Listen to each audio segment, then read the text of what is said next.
Welcome, Daniel Hi. Junge, director of They Killed Sister Dorothy. Thanks for being here. Yeah, it's great to be here. A septuagenarian nun is killed in Brazil. Why do we care? When you learn more about this situation, you realize that there's huge, incredibly huge resonant issues behind this murder, which makes it even more poignant. I mean, we're talking about deforestation, we're talking about land tenureship in Latin America, poverty, the justice system, a little bit of freedom of religion. There's a lot of issues embroiled in this story, but at its heart, you do have the murder of a 73-year-old nun, which in and of itself is compelling. In the Brazilian Amazon, a murder trial is underway. The victim was Sister Dorothy Stang, a 73-year-old American nun known to some as the Angel of the Amazon. Everybody can, in a very democratic way, can share in these world's gifts. Why was she shot 6 times and left to die on a muddy rainforest road? Just what happened on that day? E ele diz: "Tu tens coragem de matar esta velha?" E aí foi onde eu resolvi fazer isso aí. Matar ela.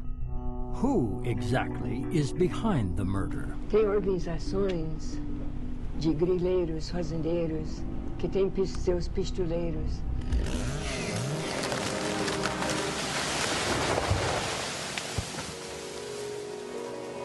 Will anything change because they killed Sister Dorothy?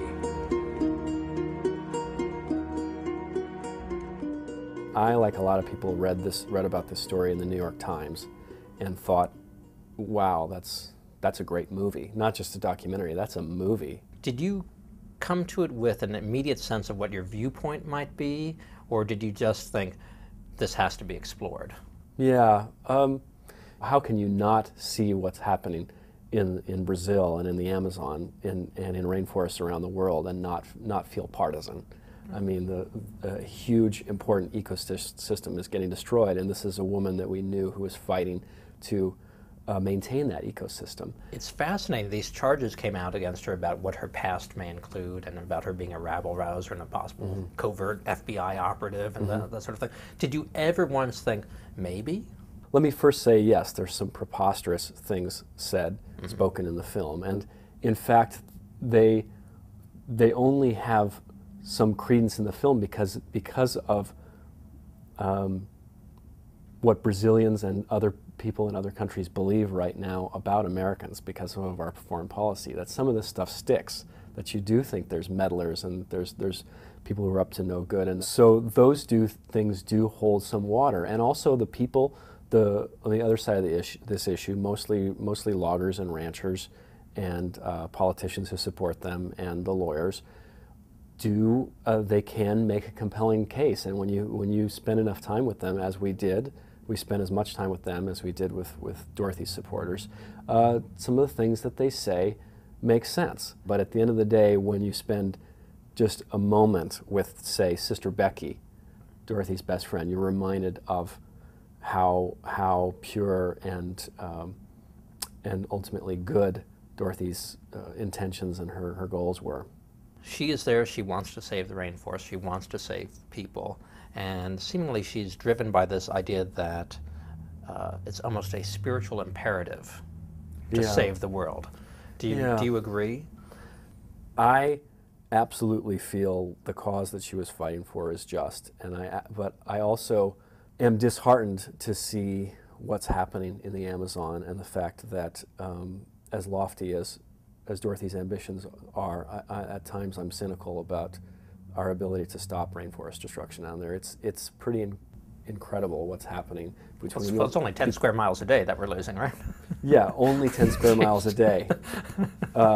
It's you know, between the loggers and the ranchers, and now soy. Soy is a big monster down there. It's devouring the world's most important ecosystem, and it's sobering to spend time down there. Were you an environmentalist going into this project? Was that a major cause or concern for you? I am first and foremost a filmmaker and an opportunist, I hope that our films ultimately, cause change, but I hope that's because they're good films. And I think that the imperative of a filmmaker working with social justice and environmental issues like we do is first and foremost to make a good film which speaks to a mass audience, because that's the only way to elicit change. Bless you. Bless you. They've got to be good movies. Yeah, and I think the kiss of death is when they say, your film is so important. It's such an important film. The first thing you wanted to say is, that was an amazing film, or wow, I laughed and I cried and now I'm angry, and what can I do? What can I do now, because this film got me so amped up? And if you walk out of the film going, that was really important, that was that film needed to be made, by and large the audiences aren't going to see it. That's like the high school girl saying she just wants to be friends. Is that the equivalent? Is that it? You tell me. Okay. It seems it.